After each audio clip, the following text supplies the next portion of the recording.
And then it ends up being the question of, or that quip about common sense not being very common. It sounds like you're saying having a bunch of people with a diverse viewpoint, putting them together is better than just trying to make one person do something else.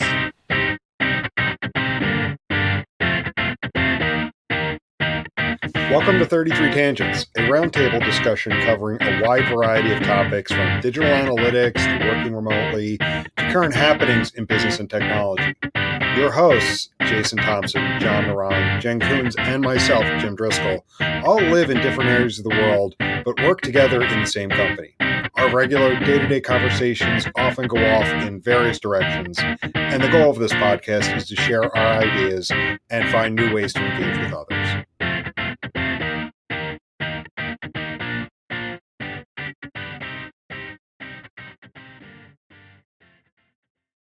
I didn't know we were supposed to wear collared shirts today either. Someone didn't send me the memo. I'm in business casual. Oh, is that what it is? Yeah. Okay. And my colleagues, the teddy bears in the next room, really appreciate it when I put on a good face.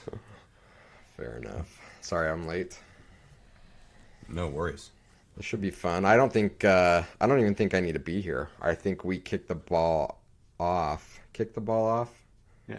Well, Get the ball that's what I was rolling. just saying. The way I was wording it is I got the idea for the topic from Randy's comment on Twitter about new agey business shit, and so I'm like, you know what? Let's get the four of us together, and then I'll stir the pot and wind Randy up, and then I just step back and let Randy go. I agree. That would be fantastic. And are you full on dad mode? What's with the glasses here? Yeah, pretty much since I'm not sleeping, the contacts are drying out. So, so I'm wearing my glasses more and more because also just like during the day, I'm noticing at this point my contacts since they're drying out, like I can't even focus on the screen. So I'm like, yeah, I gotta wear. Are you wearing? Will you stand up for a minute? Are you wearing jean shorts and sandals with white socks? Please tell me you are. I am. I am already standing. I'm at a standing desk, but I am not wearing jean shorts. I'm I don't believe disappointed. that for a second. I don't either. I'll take a picture afterwards, but I am wearing flip flops. With white socks, please be No white socks. All right. Jason's been getting a kick out of me for like the last month, especially like the last 2 weeks where I've been completely scatterbrained. No, That's what happens when you don't get sleep. It's been fun. What are you? Do you have a cute little espresso mug? Yeah. I you figured have- we're talking about new agey business stuff, so I'm totally embracing the topic and getting in character. No, I'm going to do a pour over halfway through this and take like 11 minutes to make a single cup of coffee. Okay, we're gonna get into that, but it wasn't as much giving him a hard time about being spaced out in that it was giving him a hard time about he had a baby and he went from non-baby Jim to baby Jim to dad Jim like in a snap, and he's like out in his front yard doing yard work, yelling at the neighbors for being on the lawn. I'm like, he went full on dad mode right overnight. It was like this repressed persona. Well, it's either that or I was thinking about the week or so ago. You were like, yeah, I really enjoy post baby Jim. I'm like, well, it's probably because I've chilled out at work. Because I used to be, work was my only focus. So I was so high strung at work. Now I'm chilled out at work because I'm high strung with the baby. All that energy's going toward the baby. Yeah, it happens. It happens. All right. I'm sure everyone wants to hear us bust on Jim for being dad Jim. But what are we actually here to talk about with this amazing panel of guests that we have? Yeah, I mean, like this one, it's one I don't have a detailed description. Again, I liked Randy's comment about new agey business stuff. Get you, Evan, and he together to talk about that. So I'm trying to remember the context of that thread and where exactly that comment came from.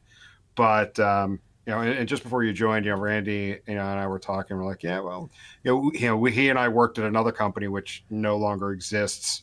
And so we're like, yeah, we could talk about new agey business stuff there and how that impacted that company. All right, let's do it. Is that the best place of any to kick it off? I think so. All right, how about it?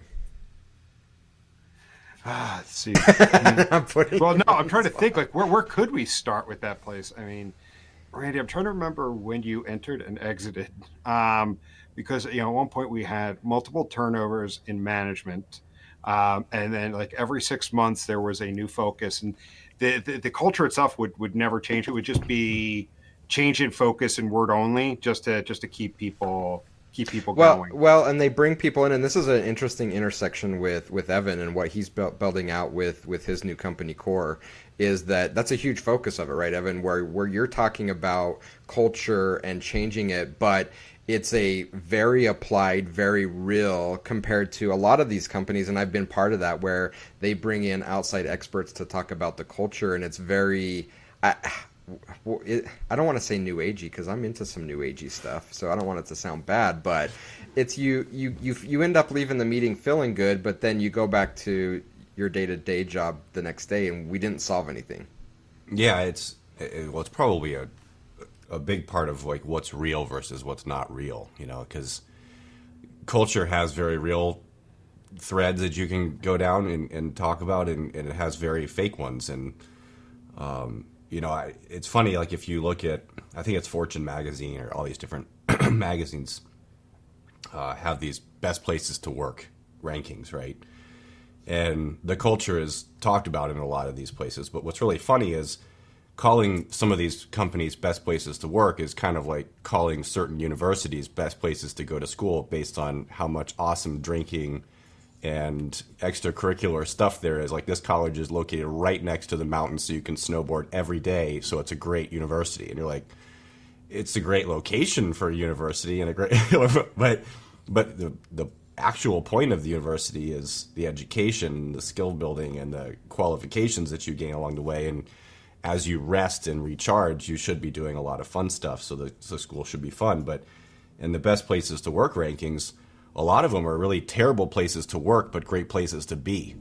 Because the work sucks, but the rest of it's really cool. It's like we've got our rock climbing wall, and we've got our movies on the yard, and we've got a bunch of budget for you guys to go to the spaghetti factory. But when you actually want to do work, everybody argues and isn't that competent and stuff like that. So it's just like this really fun campus where there's not a lot going on in terms of what the whole point is. And I think that's probably where a lot of culture gets off the tracks is they say, oh, we're having turnover, do some culture stuff, which to them means let's go bowling. But the culture should start at the work itself and then work outwards to the fun, not try to surround the work with a wall of fun so that people can't get out. No, that's a good point, and I'm really interested in Randy's thoughts because recently, Randy, in your past, you have I think two really polar extremes. You worked for a very very large company that had I'll just say interesting culture to it, and now you work for a company that at least on the outside looks really cool and hip, but is also doing some very cutting edge things. And I'm interested in what you see comparing and contrasting as far as what just organically is happening in those two companies in your experience, and then maybe more what those companies are doing from a focus on building the right environment for its employees to innovate and create really cool things. Boy, that's a big question. I ask good questions. So I've been told.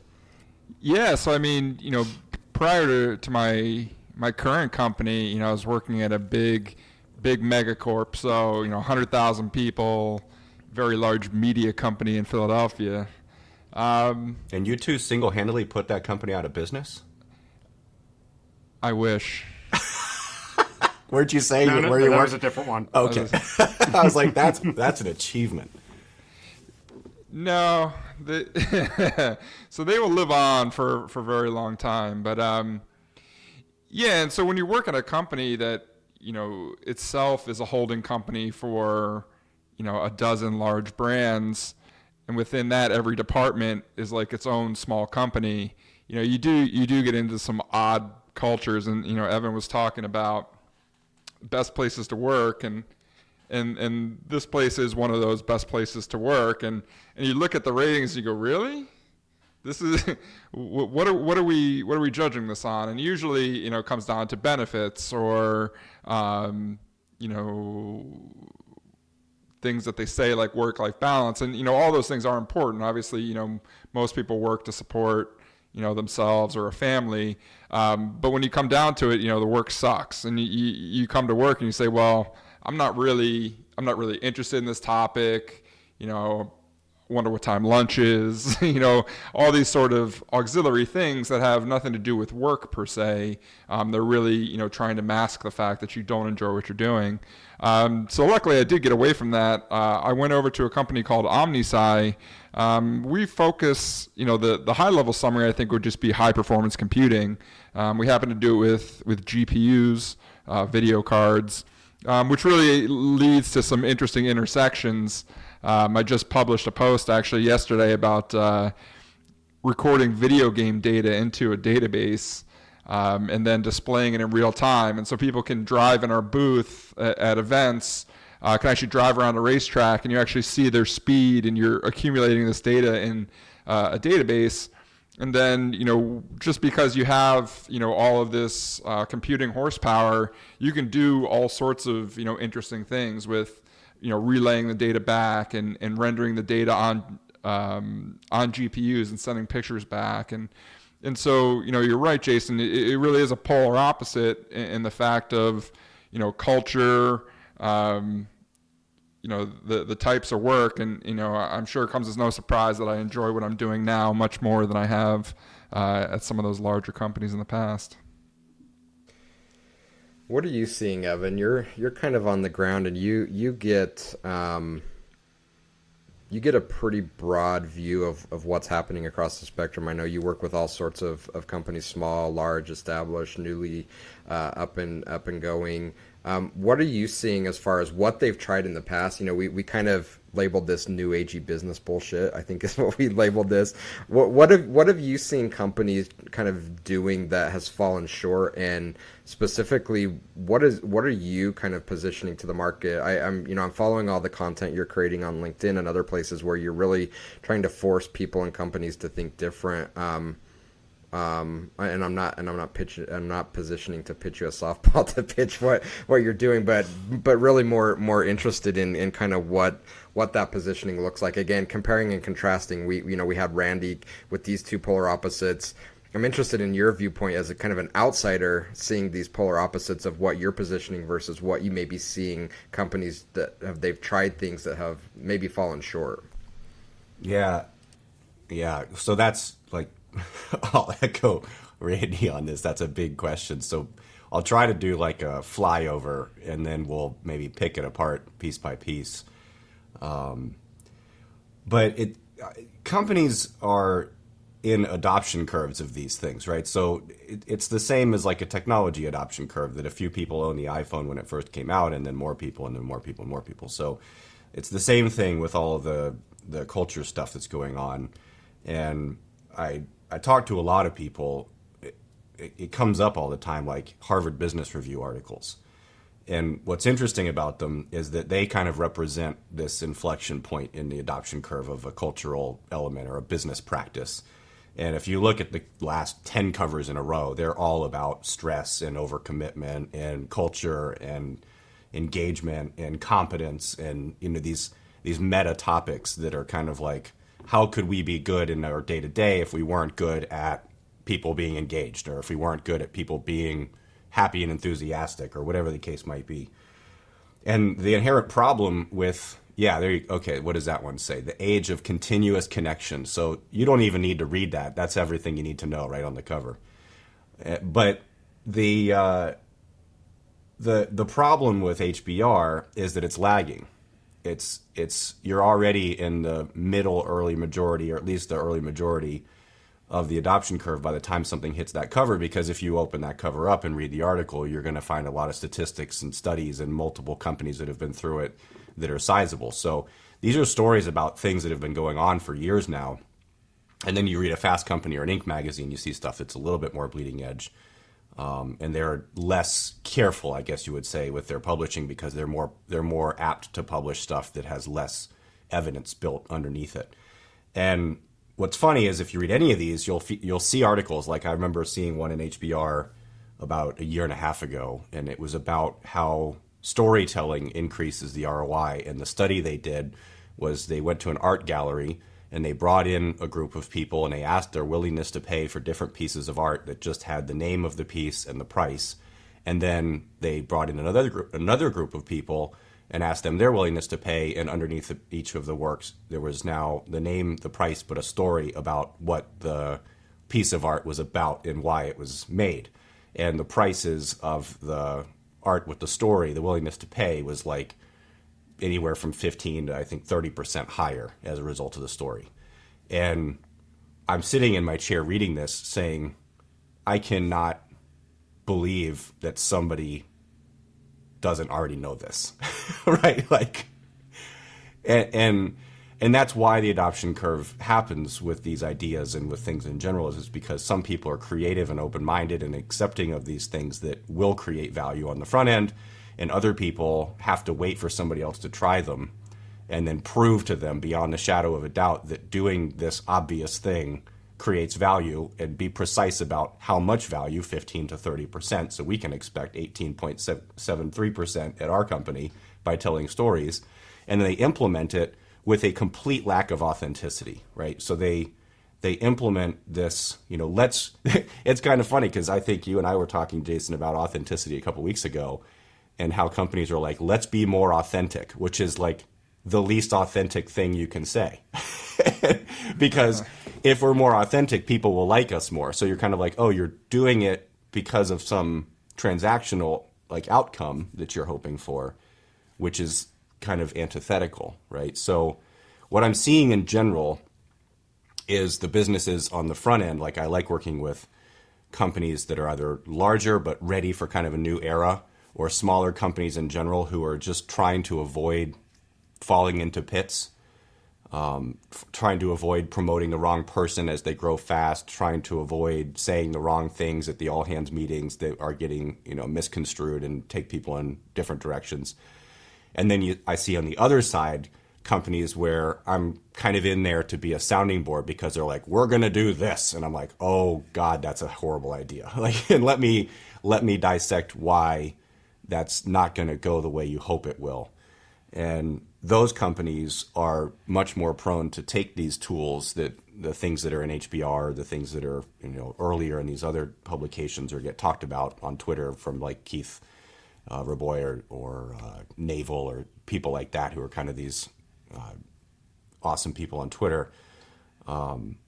They take that and they use those tools to manipulate people as opposed to really embracing them authentically. And there's a psychological reason for that because they just kind of are lower on the openness scale and higher on the conscientiousness scale. So their life is much more orderly and organized and sequenced and proven, and it's less creative by nature. So it's more borrow and steal rather than create as a technique to optimize the business.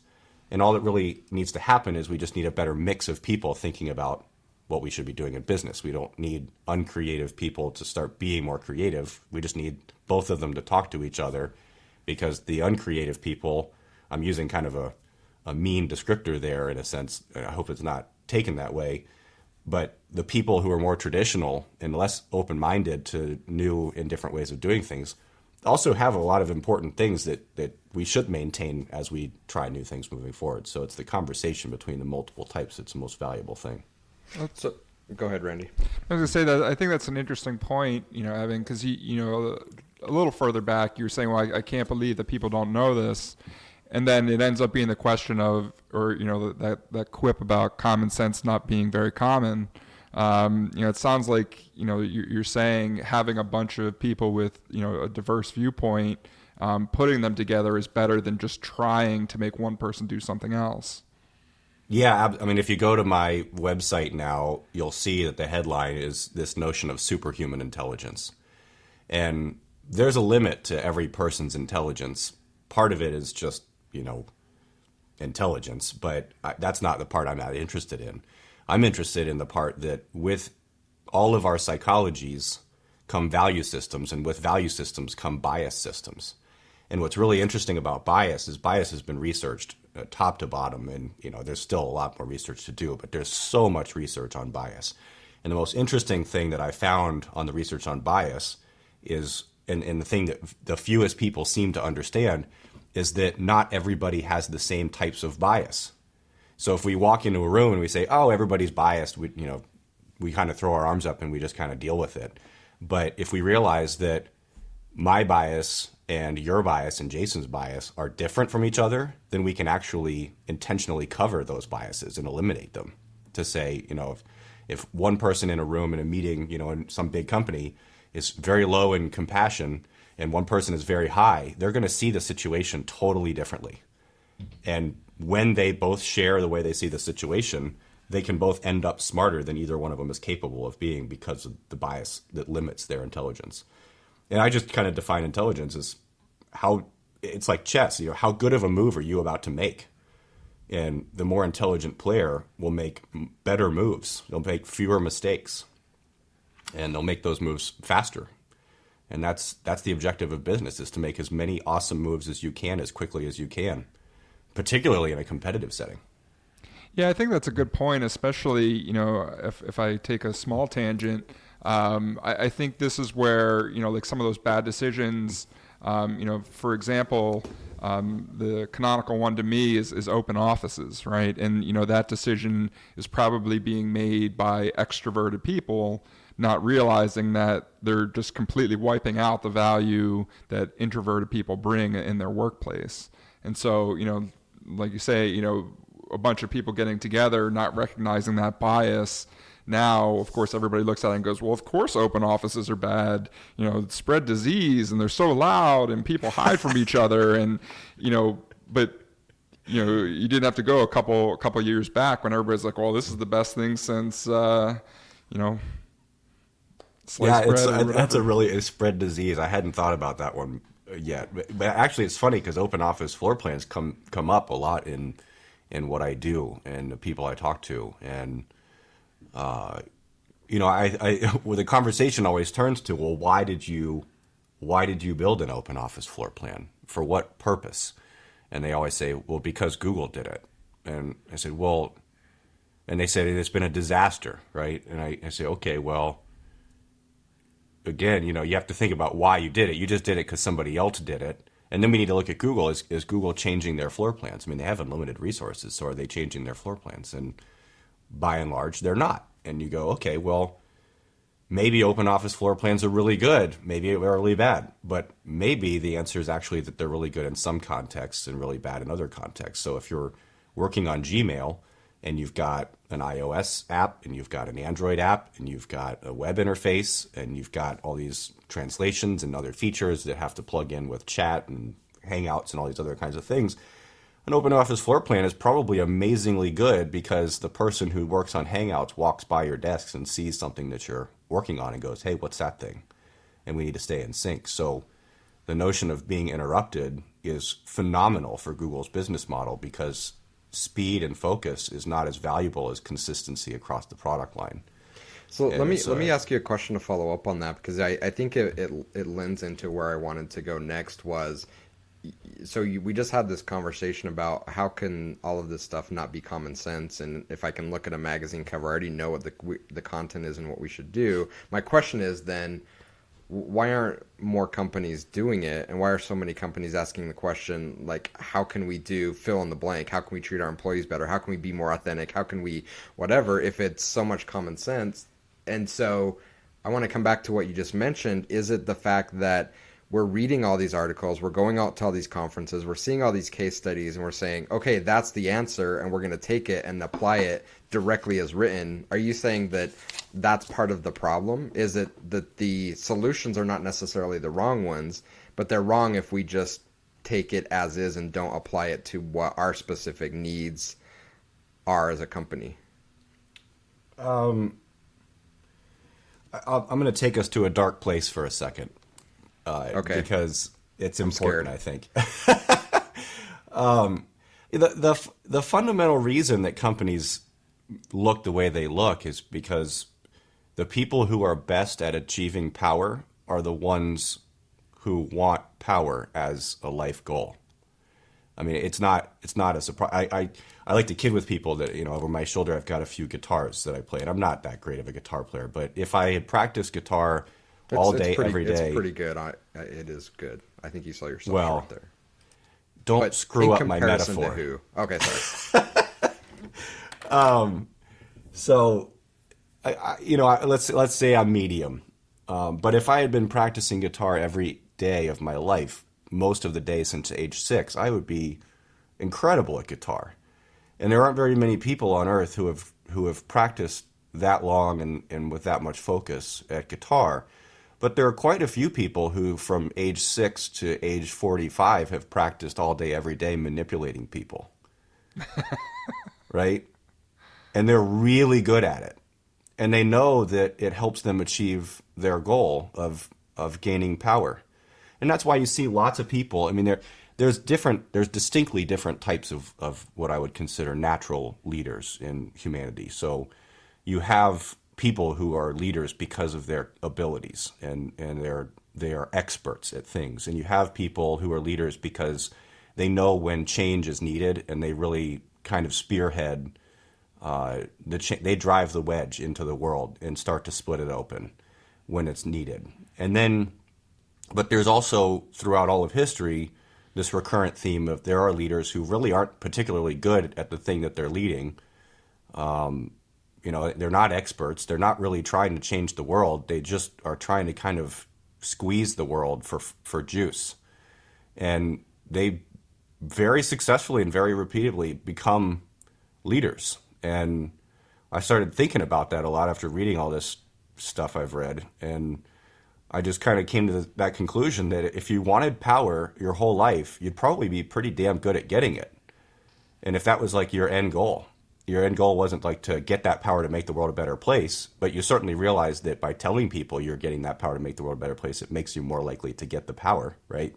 So that's the reason, is that a lot of companies have people in power. And there was a study that was done a few years ago that concluded that over 1/4 of Fortune 500 CEOs are clinical psychopaths.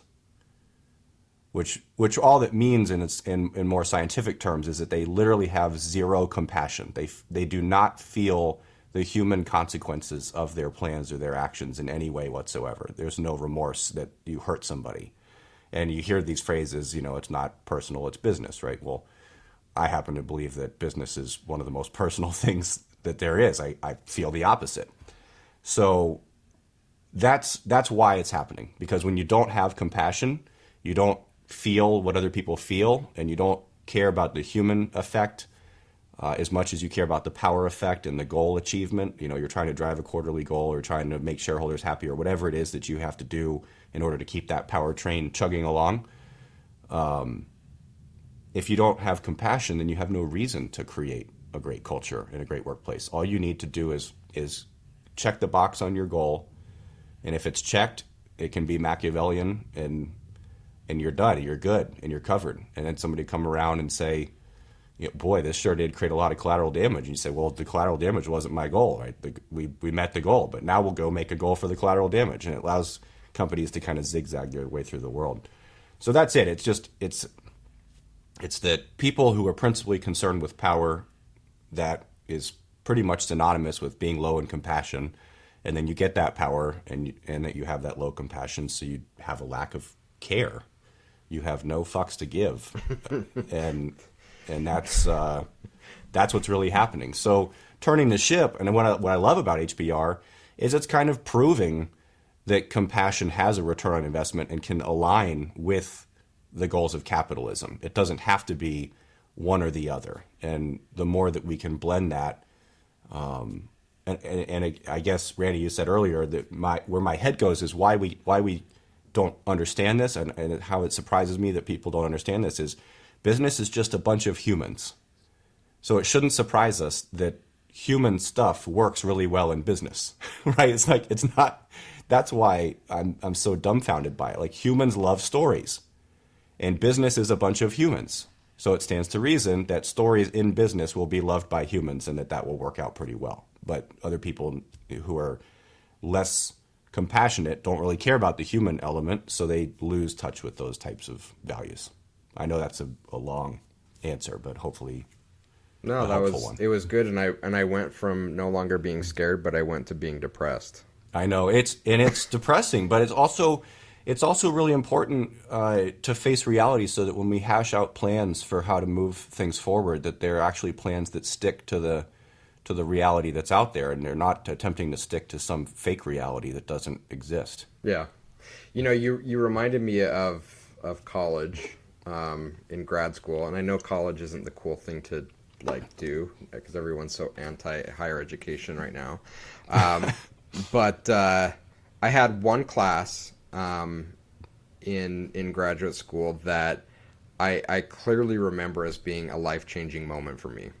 And the entire course was comparing the management and cultural styles of the prince with the Tao Te Ching.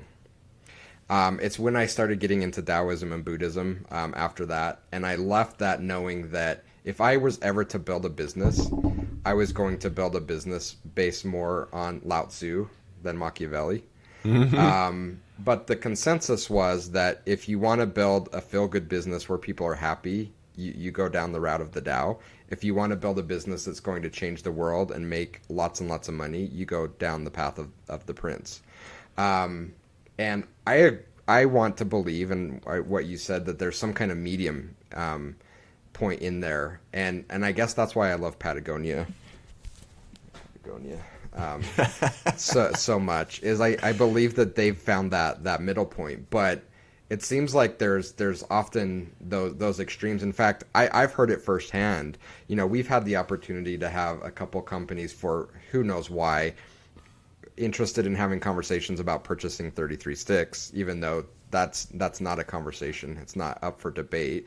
But one of the things they do is they come in and they kind of look at what we're doing, and they're like, what the hell are you doing here? Like, you could be making so much more money every year.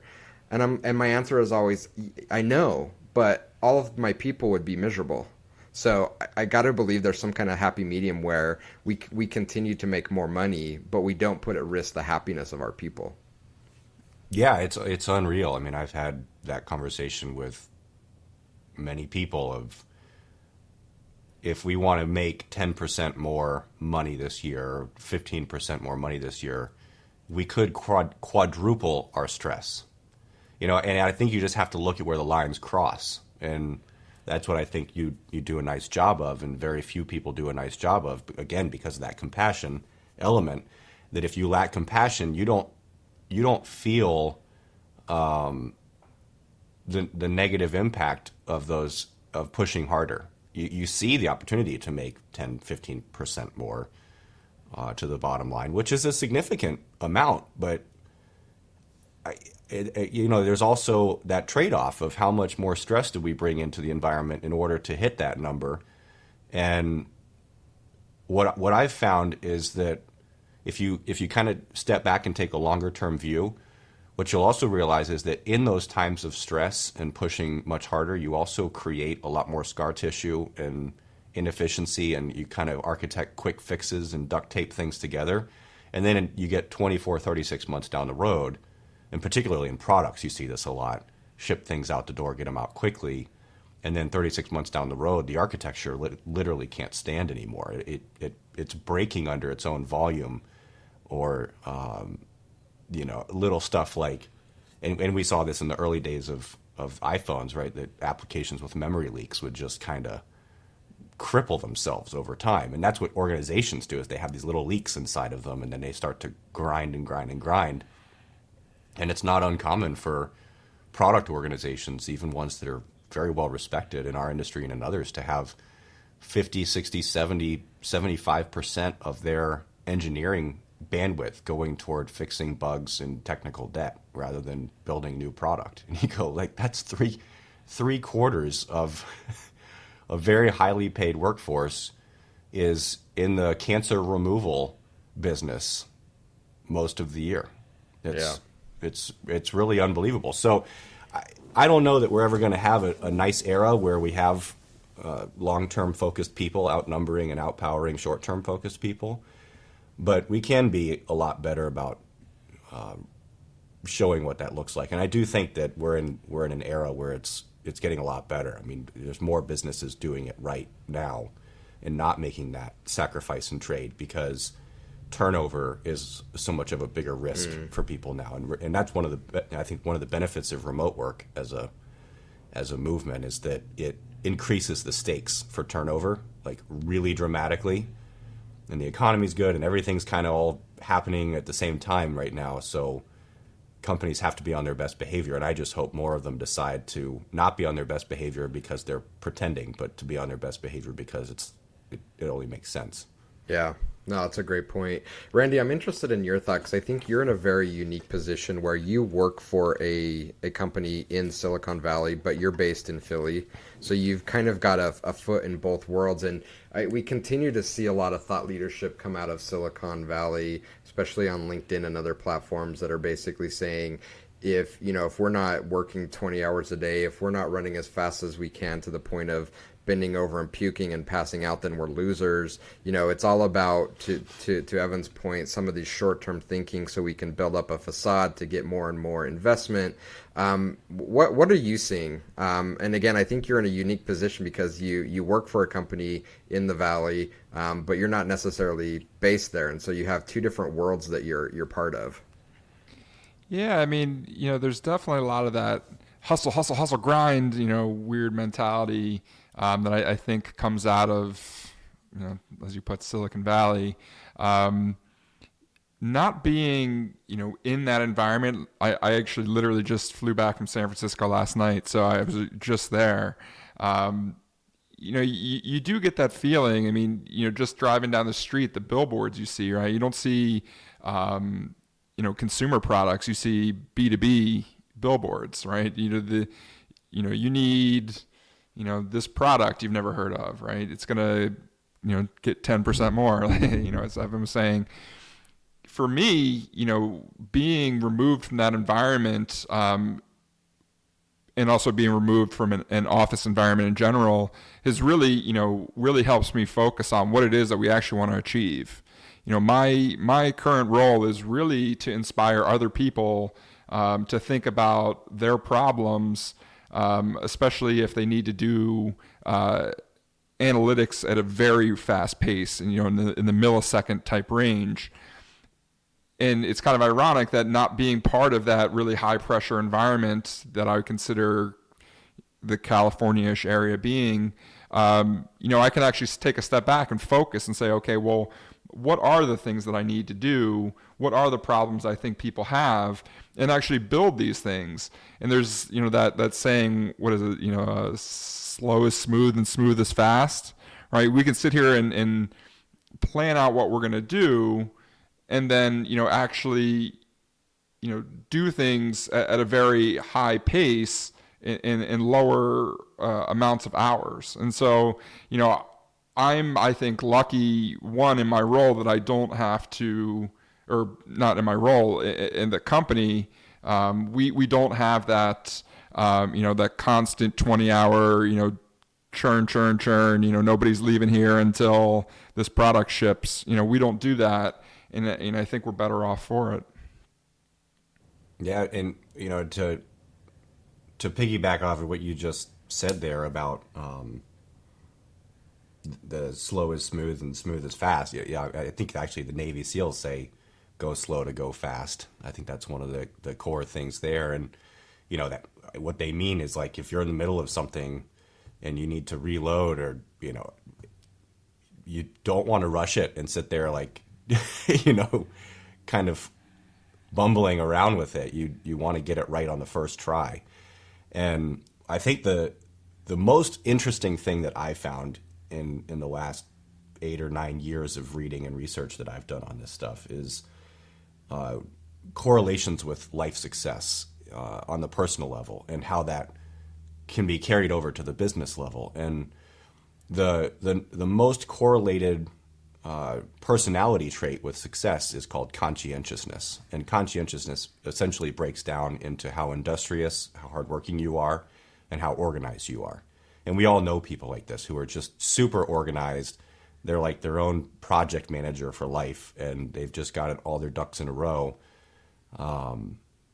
and they're very hardworking and focused.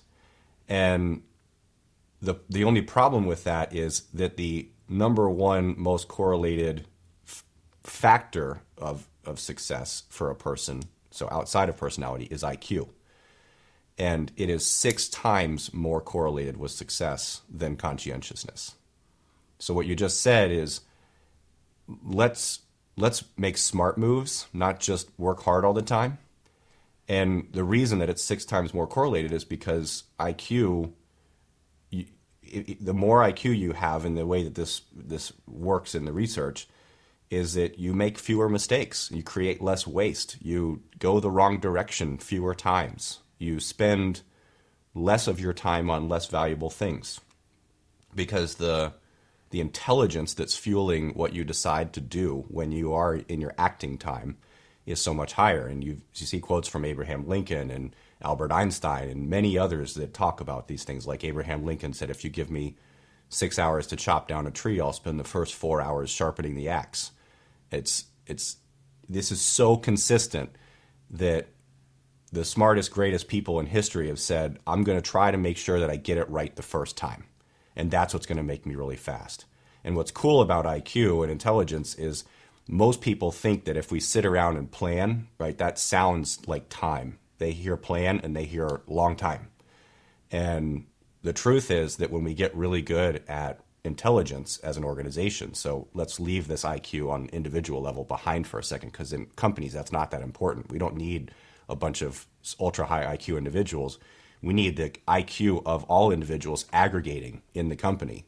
And again, because of that bias, that's how we remove the mistake making that even high IQ people have, is by addressing bias and creating organizational IQ. Then when we do the work, we can be a little bit less hardworking and a little bit less nose to the grindstone. And then when we do the work, it's really, really good. And we don't make as many mistakes. And we don't spend resources on things that don't work. And mistake avoidance is much more real and much more accessible than most companies realize. So within an organization, who has the power to make that change? I think as employees, we've always said the fish stinks from the head down, because it's our way of saying we can't control anything. If our environment sucks, it's because our leaders suck. So we're just out of luck. Is that true? I mean, as an employee, if I'm in a bad environment, but I see these tools and things that we want to change, or if I'm in middle management, can I have any impact?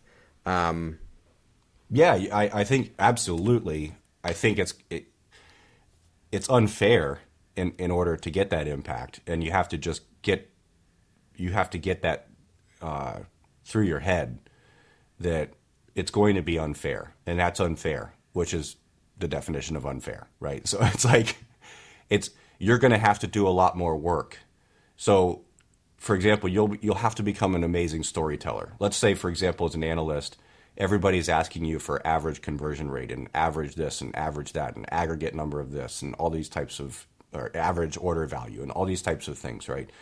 And you as an analyst know that averages aren't that meaningful from a data perspective or a decision-making perspective, right? If the old example of average time on site might be 1 minute, but if you were to actually build a histogram of time on site, you would find that there's a very high bar around 0 seconds, and a very high bar around 5 or 10 seconds. And then there's like this huge horseshoe-shaped dip in the middle, and then there's a second peak for people who spend more time, and that kind of has a long tail to it. And the average is in the middle of the valley, right? So if you report on an average to a group of people, most people walk away thinking, oh, the average is what most people did. Most people were on the site for a minute. And you go, no, most people were on the site either not very long at all or for several minutes. The fewest number of people that come to our site represent the average. And the story is literally the opposite of the truth. And if you take action on that, then you make the wrong decisions. And the IQ thing weighs in there, right? You take some bad steps in the wrong direction. So what you have to realize is that as that analyst, you're in this unfortunate and completely unfair position of having to spend 15 minutes explaining something instead of 15 seconds explaining something. You're going to have to craft a story. You're going to have to build a histogram. You're going to have to show people. You're going to have to demonstrate and tell stories and examples like you're a politician in order to teach people that averages are super awful and super bad. And it applies to conversion rate and it applies to everything that we do. Like the average is probably a gigantic misrepresentation of the truth and certainly isn't what quote unquote most people are doing. And that sucks, but that's life, right? And you're blessed with the intelligence and you're blessed with the skills to tell that story. So you have to do all of the extra work. And think about if you were like a philosopher or an author in a terrible political regime and you wanted to make a very simple point publicly. What are you going to do? You're going to have to write a whole play in order to make that point. And it's going to have to be a satire. And you're going to have to spend years just saying, hey, maybe we shouldn't be so mean to women, right? Like you're going to have to take this huge arc to make a very simple point that you should just be able to make. And that's just how it works. So anybody can jump on it, but you just have to sign yourself up for a lot of extra work in order to get there and realize that your role is as the storyteller, not the point maker. Yeah, that's interesting. So what would be, and this is open for anybody, what are our recommendations, or what do we want people to walk away from this conversation having learned, and pointed in a direction of I want to do better, whether it's in my personal life or business life, and again, whether I'm a new employee, I'm in middle management, I'm an executive, to work towards building a better environment for people. What are the things that we want people to walk away from? Where can I research? What can I learn? How can I become better as an individual? And then Evan and team are going to come back and say, wait, yeah, it's too difficult. It's too loaded of a question. Randy's probably shaking his head. But what tangible things can, because this is a big topic, right? And I think it's an entertaining discussion. But if I'm a listener and I want to say, okay, I'm really interested in this, I like the direction, but I feel lost and confused. Where do I start? Where do I go? Randy, you want to go first? Sure. Yeah, I mean, to go back, the authenticity part is the one that I always grab onto, and I think by a lot of accounts have had a successful career, and have also done a lot of unsuccessful things, and throughout the whole thing, I've always tried to be myself, and unfortunately, that's worked against me in a lot of different environments. But when I have gotten in that right environment, and give sort of my authentic self, and people recognize what it is that I'm trying to say and what it is I'm trying to bring to the culture, you can have a lot of success. So rather than me try and smooth all the rough edges down and say, oh, you're absolutely right, the leader is the greatest leader I've ever had, my boss is the smartest person that on the planet, I've really never been that person, but rather saying, yes, but I think we could try this differently. And so I think for me, no matter where you are in your career, finding the environment where you can be authentic is probably the greatest path to success. Because, as Evan said, trying to force people can only go so much in one direction. I'd rather get 10% better at something I'm already really good at than trying to get, 20% better at something I'll never be good at. And so, that's sort of where I see things, as you're trying to improve yourself or trying to improve the culture of your company or anything else, is, try and find those areas that you can be successful and focus on that, as opposed to focusing on something that you can't be authentic or something that you're not interested in. It's such a valuable point. And I think even later in people's careers, we fail to recognize that. But such great advice for folks that are new in their careers, because and maybe this isn't the case. Maybe this is more old school thinking. But I know when I grew up and came out of school, I was brainwashed with the idea of find the company that's going to pay you the most and give you the best benefits. That's how you evaluate. And if a company's going to pay you, 2% more, go to work for that company. And it wasn't until later in my career that I started to understand that there was another component to that. It was also finding a company that had the right culture and fit, that allowed me to be happy, that allowed me to be innovative, that allowed me to be more creative. And I just don't think a lot of people think about that until later in their career when they start evaluating, why have I been so miserable? My pay has gone up exponentially year over year. And I'm less and less happy. And I think part of that is that we fail to evaluate that environment that's going to be a good fit for us as well. So I think that's really fantastic advice.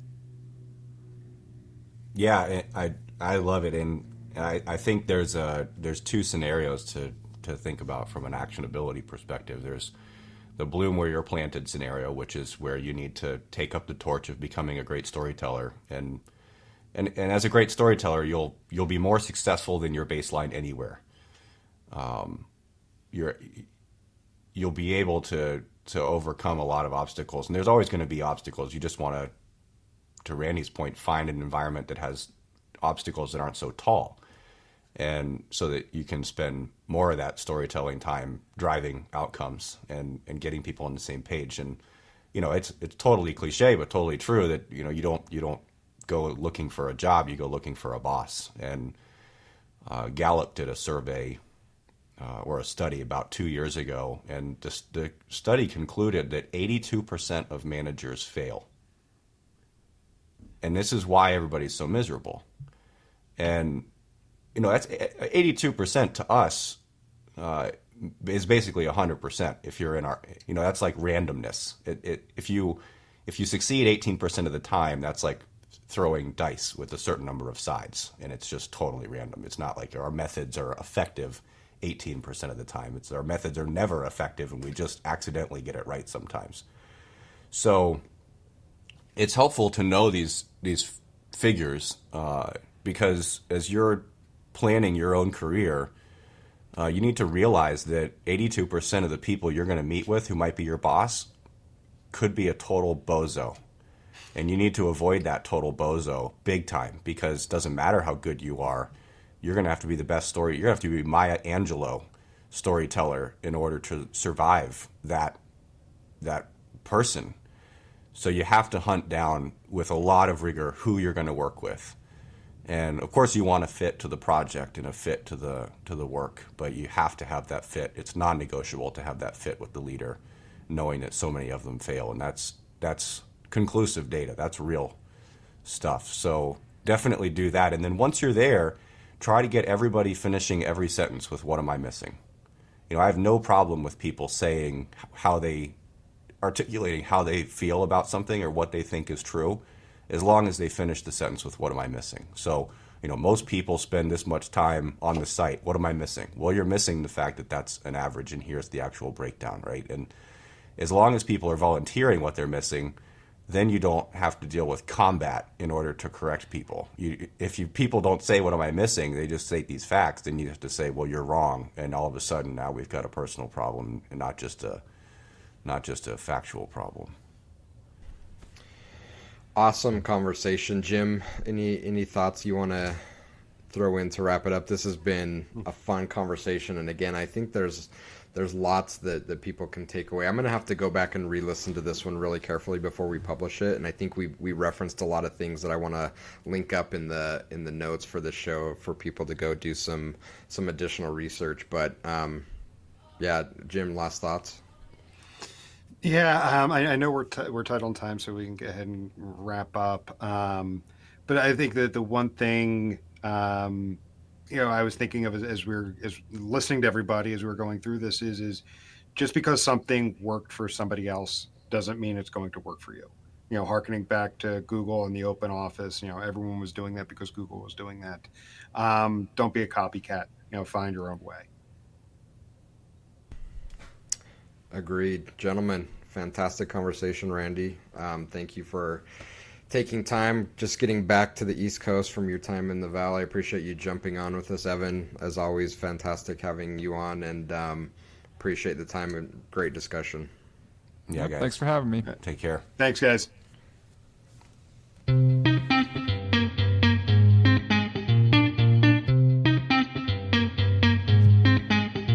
Thank you for listening to this week's episode. We hope you enjoyed it. If you'd like to reach us, you could do so by emailing podcast@33sticks.com or on the web at www.33sticks.com.